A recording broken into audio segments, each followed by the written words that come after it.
Sandra, ¿qué tal? Muy buenas noches, bienvenida al Poder del Voto.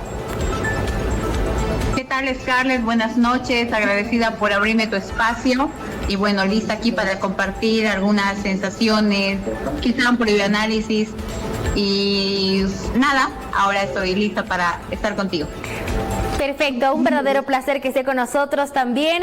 Y bueno, la primera pregunta que no puedo dejar de consultarle es, ¿qué factores usted cree que tomaron en cuenta los votantes para elegirla en su circunscripción? Bueno, yo fui candidata como primera pluri por el Departamento de La Paz. Sin embargo, he estado con mucha cercanía con nuestros diputados UNIS. ¿Y cuál fue el elemento? El elemento fue el factor humano, Scarlett. Nosotros hemos hecho un trabajo hormiga, como coloquialmente se menciona, el puerta a puerta, provincia por provincia, comunidad por comunidad. Ha sido un trabajo exhausto, diario, de equipos, al principio muy chiquitos, debo decir, éramos muy reducidos, pero cada día que íbamos avanzando en territorio, de la misma manera cobrábamos musculatura de cariño de la gente, ese contacto con la gente, el darles a conocer nuestro programa de gobierno, la atención que implica ello, el escucharlos también. No te olvides, Scarlett, que el trabajo de un político no solamente es gestionar, uno gestiona a través de la escucha, es importante escucharlos. Y si bien es cierto que en muchos momentos de pronto recibíamos una reñida total, que ustedes de los políticos son tal, es parte, ¿no? Al final, gestión implica también gestionar emociones, y es lo que hemos hecho todos en conjunto, en comunión y en equipo. Sin duda, Sandra, ese red de conocimiento también a través de las plataformas digitales, que usted es paceña. Sin embargo, queremos conocer un poco más acerca de su carrera profesional y de su carrera política. Por favor, coméntenos al respecto. Perdón, no logré escucharte. ¿Me repites la pregunta? Claro que sí, con todo gusto. Tenemos conocimiento a través de las plataformas digitales, que usted es paceña, le decía, pero queremos saber un poco más acerca de su carrera política, acerca de su carrera profesional. Por favor, si nos puede ampliar. Ahora sí. Sí, soy nacida en el departamento de La Paz, Collita, Comechuño, no Pico Verde, aún no le agarré el gusto. Bueno, mi carrera política empezó hace 20 años de una manera intermitente, y lo hizo en el momento en que me di cuenta de mi presencia para conmigo mismo en mi vida, ¿no? O sea, todo inicia por uno.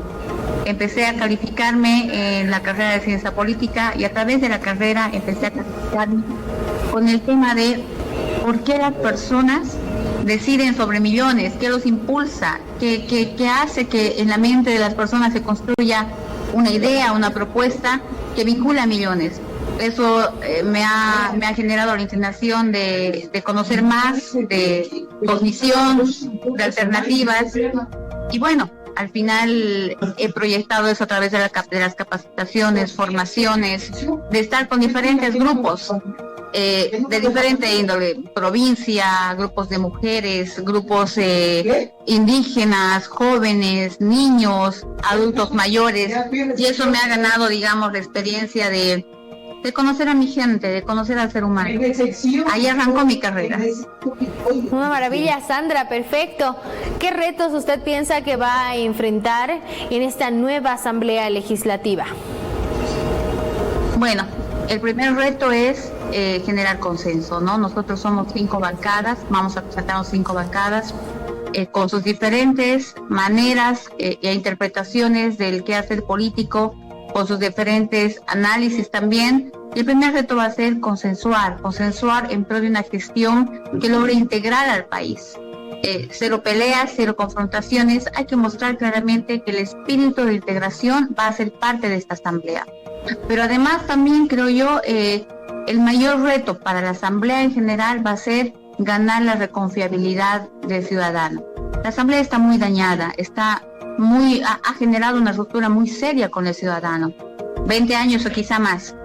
Creo que el reto que todos tenemos como diputados y senadores va a ser volver a generar una estructura de confianza del ciudadano para con nosotros y a través de nosotros con el Estado. Sandra, ¿cómo es que la invitan a participar para el Partido Demócrata Cristiano? ¿Quién la invita? Wow, esta es una historia larga, la voy a intentar hacer chiquita. Esto empezó en 2003, cuando conocí, buscando trabajo, conocí al doctor Benjamín Miguel y a Jorge Suárez, expresidente del partido, ya lastimosamente fenecido, Jorge, y ellos al ver algunas cosas mías como grandes potenciales me invitan al partido. Y mi primera participación fue en la Asamblea Constituyente, ¿no? Fui calificada durante un año con mucha intelectualidad, con mucha capacitación de los grandes de la política del PDC. Ahí empieza mi carrera y ahí empieza mi don de servicio que año tras año fue generando una mayor confiabilidad de mí para con la gente y una mayor amplitud del concepto de servicio a través de la política. Es maravilloso, realmente queremos conocer qué propuestas usted va a llevar a la Asamblea Legislativa, por favor. Bueno, de entrada tenemos el programa de gobierno, ¿no? Que ya todo el mundo lo conoce, 50-50, el cierre de algunas instituciones estatales, se mantendrán las que aún tienen funcionalidad, se mejorarán las que están funcionando mal y se cerrarán aquellas que no sirven. El tema de la aduana, generar un mejor sistema de importación, exportación, pero ya a tema personal, a título personal, yo tengo propuestas propias, ¿no? Y no es que sean propuestas zafadas, creo que hay muchas propuestas de la ciudadanía que han quedado en la congeladora y quiero ponerlas en mesa para que entre todos los asambleístas las debatamos.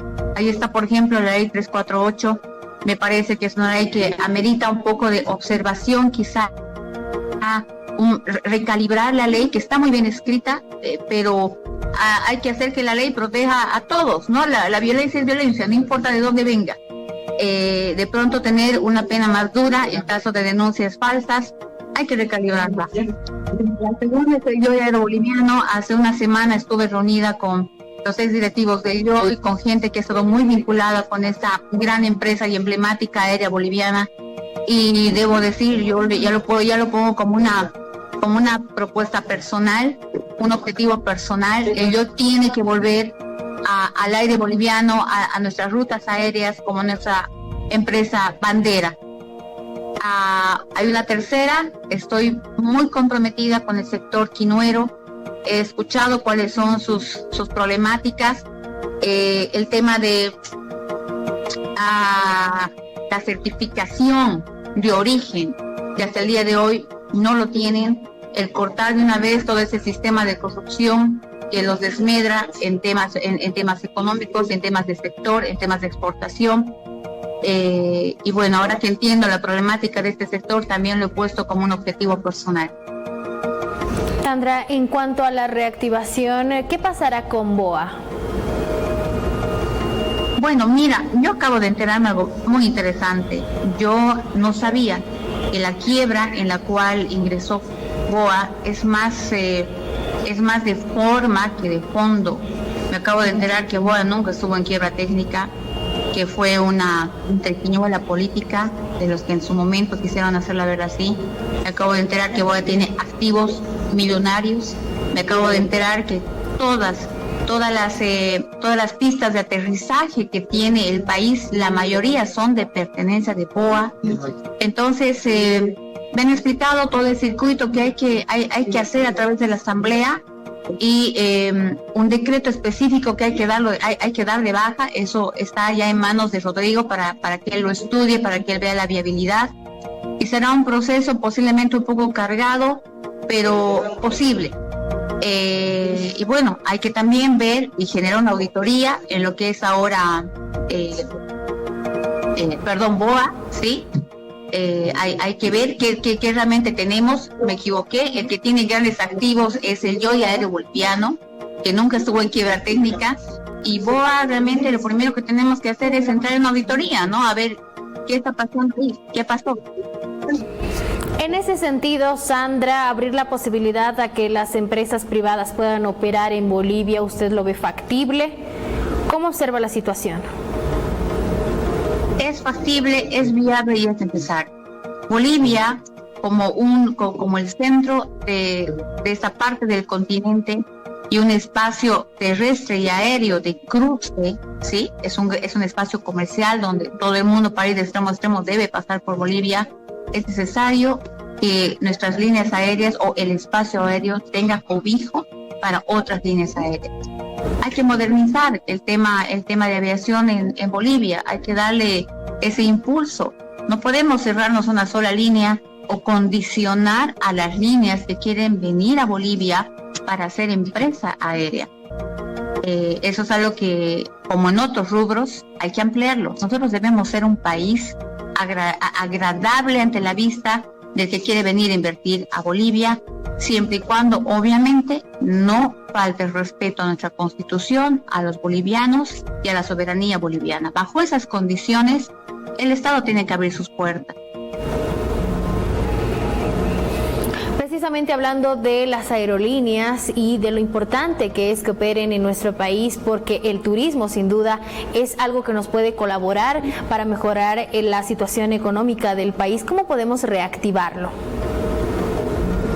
Bueno, primero hay que, como siempre digo, ¿no? Primero tenemos que saber cómo nos están entregando el Estado. Nosotros de 3 a 4 meses vamos a tener un diagnóstico muy claro de en qué situación nos están entregando el Estado. Hay que volver al Estado de Derecho, hay que dar confiabilidad a la inversión privada, hay que regular un tanto el tema de ciertas leyes, ciertos decretos, para justamente dar confiabilidad al inversor extranjero. Y el tema aéreo no es exento de estas nuevas maneras de hacer negocios y de invitar al inversor extranjero a hacer negocios en Bolivia. Sin duda. Sandra, ¿qué aspectos permitieron que el binomio de Rodrigo Paz y Edman Lara fueran uno de los ganadores para ir a segunda vuelta? Bueno, primero el que son, aunque a mucha gente no le guste, emergentes, ¿no? No nos olvidemos que Rodrigo Paz, si bien tiene una currícula y una carrera política extensa, ha sido uno de los políticos y representantes en diferentes cargos que ha gestionado desde el espacio que le ha tocado servicio a la ciudadanía. Haya gustado o no, ese es otro tema a debatir que no viene en contexto. La experiencia que él ha mostrado y que sigue mostrando es una bandera para nuestro binomio.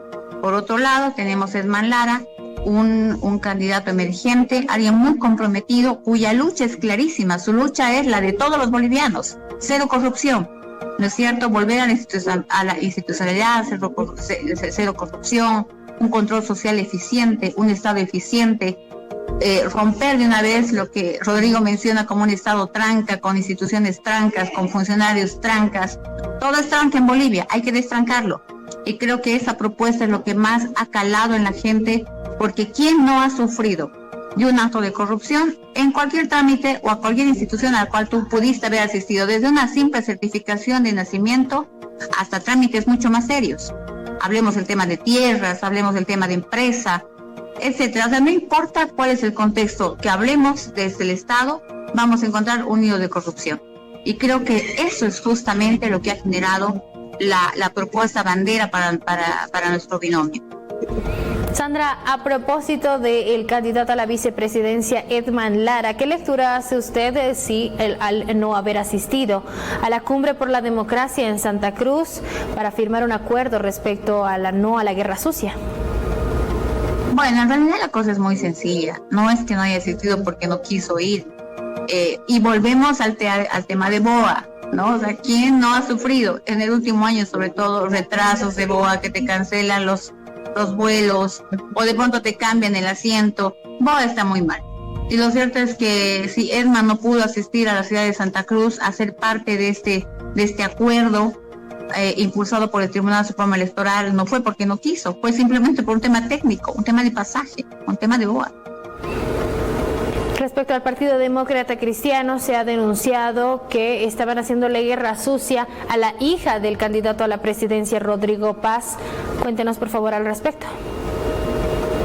Bueno, la guerra sucia no solamente es en temas familiares, creo que eso rompió el límite de lo aceptable.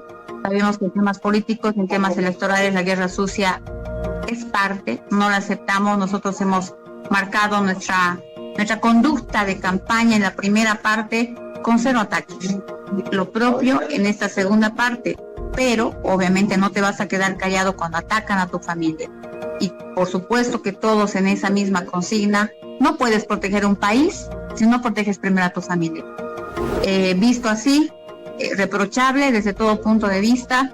Sin embargo, confiamos en que esta reunión que se dio, la que acabas de mencionar en Santa Cruz, este acuerdo de no a la guerra sucia para ese tipo de ataques que no son admisibles, ¿no? La política es una cosa, la familia es otra cosa. Quien confunde ambas cosas deja mucho que desear y básicamente marca cuál es la línea de conducta que podría tener en el gobierno. Esperemos que eso cese y bueno, hay que bloquear ese tipo de conductas. Nosotros debemos ser un gobierno conciliador, un gobierno integrador, un gobierno que rompa la conducta de estos 20 años, un gobierno que consensúe y no genere disensos. Y la conducta en campaña dice mucho de cómo te vas a manejar en el gobierno. Espero que nuestros adversarios lo hayan entendido así. Usted menciona, ¿lograrán consensos con otras fuerzas políticas en la Asamblea Legislativa? Bueno, eso ya no es una opción, es una urgencia, es una necesidad. Debemos llegar a consensos. Yo veo este panorama entusiasmante porque mira, somos 5 bancadas, creo que no hay mejor manera de representación democrática de la ciudadanía, 5 bancadas con 5 maneras de ver las cosas, y creo que estos 20 años nos va a impulsar a aprender a escuchar para escuchar, no a escuchar para responder. El escuchar tiene muchos beneficios y te genera consensos. He visto los integrantes de las otras bancadas, todos o la gran mayoría son gente nueva en la política, gente con muchas ganas de trabajar. Me parece que confío en que ninguna bancada esté yendo con el ánimo de volver a la réplica de los años pasados. Es más, confío en que en esta nueva etapa, en este nuevo gobierno, logremos marcarnos en lo que dijimos en campaña, ¿no? Primero el país, siempre el país y luego el país. En ese sentido, ¿usted cree que se puedan generar reuniones previas? Seguramente habrán acercamientos. No creo ahora es un momento de seguir marcando pie en territorio, con asociaciones, en el tema de binomio, en otras esferas, pero seguramente vamos a llegar a un momento donde habrá que sentarse, habrá que conciliarse, habrá que cruzar objetivos, y el único objetivo que debe primar es sacar al país adelante, es darle a la ciudadanía un poco de oxigenación y bienestar. No te olvides que el día de ayer o anteayer tuvimos un ataque muy duro de una diputada chilena, y yo debo decir esto, ¿no? Antes parece que estamos separados, pero cuando alguien nos ataca, estamos ahí listos para defendernos, y yo quiero agarrar ese espíritu de que no importa de qué bancada seas, no importa de qué parte del país estás, si alguien insulta a un boliviano o a los bolivianos, todos nos ponemos pilas para defendernos. Creo que ese mismo espíritu puede generar un consenso en la Asamblea, inmediato. Precisamente respecto a las determinaciones o declaraciones erróneas de la diputada chilena Campero, ¿qué determinaciones debería tomar el gobierno? ¿Usted qué considera? Mira, yo creo firmemente que la gente puede atacar. El país en su conjunto es como una persona, es una unidad. Cuando alguien te insulta, habla más de la persona que te insulta que de uno mismo. Yo siempre digo, nada es personal, nunca nada es personal, y en política sobre todo nada es personal. Tengo entendido que la señora diputada chilena, la que vertió esas opiniones tan duras en contra nuestra, es un poco polémica en su país, ha generado otro tipo de polémicas internas en su país, por lo tanto, yo creo que no hay que tomarlo muy personal, ¿no? Al final, esas taras mentales sociales pesan más en la persona que las emite que la persona que las recibe. Bolivia es un pueblo muy valiente, es un pueblo que ha demostrado a través del tiempo que seguimos heridos, que seguimos luchando, que seguimos, a pesar de las diferencias, siendo país, siendo Estado. Y como ayer decía en otra entrevista, la diputada puede haber dicho que nos falta oxigenación mental. Yo lo veo más bien que esta medida, la que ha generado tanta polémica con Chile, nos está dando una oxigenación de soberanía, la capacidad de decidir, porque nos da la gana de decidir y porque tenemos esa soberanía de decir qué nos conviene a los bolivianos. Creo que la etapa de estar pensando en una integración sin integrarnos nosotros ya pasó, eso se cortó. Ahora la integración de Bolivia con el continente y la integración de Bolivia para con los bolivianos debe empezar por eso, entender bien el tema de soberanía. Y soberanía es decidir, a pesar de, en tanto con esas decisiones no hacemos daño a nadie. Y bueno, parece que la señora diputada no lo entendió así, pero está bien, es su opinión. ¿Qué podemos hacer? Bien, Sandra, usted nos hablaba acerca de una asamblea renovada. Hay muchos jóvenes que hemos observado que ahora van a formar parte como asambleístas. ¿Qué opinión le merece? ¿Estarán preparados? Gratificante.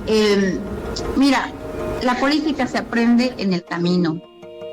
Lo que no se aprende son los principios y valores. Eso o están contigo o no están contigo. En cambio, la política es un diario, es una cotidianidad de lucha, de servicio, de entendimiento entre los contrarios, de consensos, de disensos. Es una dinámica diaria y continua. El que estén preparados para la política no me preocupa mucho, porque eso lo van a ir aprendiendo. Lo que me preocuparía es que sean ya con mucha experiencia política, pero también con mucha experiencia en lo no político. Ejemplo, corrupción, engañar, mentir. Yo tengo la plena confiabilidad que casi todos los asambleístas, por no decir todos los nuevos, estamos entrando con un espíritu no solamente de integración, sino de hacer bien las cosas. He tenido conversaciones informales, por supuesto, con algunos de ellos antes del día domingo, donde nosotros nos pusimos como ganadores, y yo he podido sentir que ninguno está con la mejor, con la gana de entrar a robar, a sacar ventaja de algo. No, todos están desde su perspectiva, desde su bancada, desde sus colores, con las ganas de trabajar por el país, y creo que eso va a primar en esta asamblea. Sin embargo, Sandra, algunos actores políticos han vinculado al Partido Demócrata Cristiano con el MAS y PSP. ¿Qué podría decirnos de eso? Mira, el Partido Demócrata Cristiano ha abierto sus puertas a todo lo que es emergente. Y emergente e integrador. Y la integración no implica juzgar, no implica retroceder en el pasado. Yo lo dije en otros medios. Hay mucha gente que en su momento creyó en el MAS, más en la primera fase del gobierno del MAS. Porque hay que decir, el MAS tuvo la virtud de mostrarse como una renovación también en su momento. Hablo de hace 20 años atrás. Tú no puedes castigar a la gente por creer, por confiar, porque esos son valores que no pueden perderse. Tienen que ser y hay que mantenerlos. Y el castigo no es parte. Nosotros somos demócratas cristianos y creemos en el sentido de una segunda oportunidad, en el sentido de una justicia clara, echarle divina si quieres, donde todos pues tienen el derecho a la reivindicación. Nos han acusado de ser masistas. Mira, yo no lo creo, es más, a mí me incomoda algo de ello, porque muchos de nuestros candidatos, me incluyo, hemos sido perseguidos por el MAS, hemos sido arrinconados por el MAS, sin siquiera ser peces grandes, como comúnmente se dice. Edman Lara, por favor, tú no vas a verlo a Edman Lara como masista, a Rodrigo tampoco, que ha peleado durante los últimos 5 años como senador y los últimos otros 5 años como alcalde, justamente por ir en contra de las arbitrariedades del MAS. Acá, frente a ti, frente a la pantalla, contigo tienes una mujer que en 2010 ha sufrido una dura batalla contra el MAS sin siquiera figurar en ese entonces, solamente por mis inclinaciones políticas que nunca han sido de izquierda. Es que es una manera un poco retorcida de ver esta aglutinación de mucha gente emergente que hemos sumado. Bien. Sin embargo, el Partido Demócrata Cristiano, a través de sus plataformas digitales, anunciaba de alguna manera que iban a iniciar campaña política en todo el país, incluyendo al Chapare. ¿Qué opina al respecto? Bueno, no te olvides que en el Chapare existen bolivianos. Y la gente que no ha estado en territorio como nosotros, no siente y no ve que hay mucha población en el Chapare que se siente raptada por ese círculo evista que no los dejan ser. Está prohibido opinar, está prohibido votar, está prohibido decir cualquier cosa en contra de Evo Morales o del MAS. Y hay que ingresar a esos espacios para escucharlos y para respaldarlos en esa libertad que cualquier boliviano debería tener, pues hay que hacerlo. Eso no nos hace masistas, eso nos hace responsables con la sociedad. Ese paso que nadie quiere hacer, tú cuando en campaña decías, el papá decía, no, de forma optimista, que eso es complicado, es peligroso. Sí, puede ser, pero si no lo haces, alguien tiene que hacerlo. Y ya no estoy hablando de servicio, estoy hablando de encarar momentos, circunstancias, territorios complicados donde nuestra gente, también bolivianos, se sienten secuestrados. ¿Cómo no vas a ingresar a esos espacios solo porque te digan masista? No, nosotros no somos masistas. Somos patriotas responsables con cualquier boliviano dentro del territorio y fuera del territorio.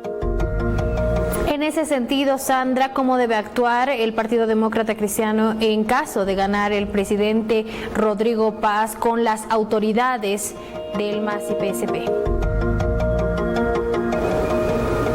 Bueno, ¿cómo debe actuar? Con la misma conducta que hemos estado actuando, ¿no?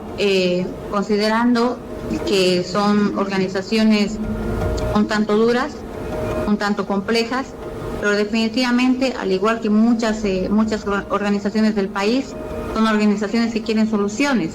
Esas organizaciones también tienen familias, también tienen niños, también tienen cuentas en el banco, también tienen aspiraciones. Cuando tú entras a esos espacios con cariño, con respeto, con responsabilidad y respuesta, te escucha. Yo te lo digo, te escucha y consensuamos. Sandra, ¿cuál será la primera medida económica que ustedes van a emplear o van a impulsar para poder mejorar la situación económica del país desde la Asamblea? Bueno, en tanto nosotros recibimos ese diagnóstico a través de las auditorías que se va a hacer a todas las instituciones del Estado, la primera medida que queremos tomar es el 50-50, ¿no? Hay que descentralizar el Estado. Y para ello necesitamos la voluntad de todos los asambleístas que entiendan que el Estado debe dejar de controlar más del 50% del TGM. El 50% debe ir a gobernación y alcaldías. Hay que responsabilizar a las autoridades locales del crecimiento de su sección, de sus provincias, de su departamento, con su propia idiosincrasia, con sus propios objetivos. Es lo primero que queremos hacer. Perfecto. Sandra, una de las medidas que propone Rodrigo Paz en su candidatura es cerrar la aduana. Ustedes como asambleístas, ¿de qué manera van a apoyarlo? Bueno, cerrar la aduana implica aperturar también un espacio que logre controlar, que logre gestionar y que logre viabilizar importaciones y exportaciones justas. También implica que esté comprometido a este proceso de formalización de lo informal. En ese sentido, bueno, pues pondremos en la asamblea el tema, confiando en que todos van a entender qué queremos hacer, que parece que es así, y todo en vías de desarrollo y crecimiento inmediato, ¿no? Comprendo. ¿Cómo van a apoyar la producción nacional? Por favor, un vistazo de aquello que podría ocurrir en la nueva gestión. Bueno, nosotros hemos hablado de créditos al sector de agroindustria, incluyendo también los pequeños agros, ¿no?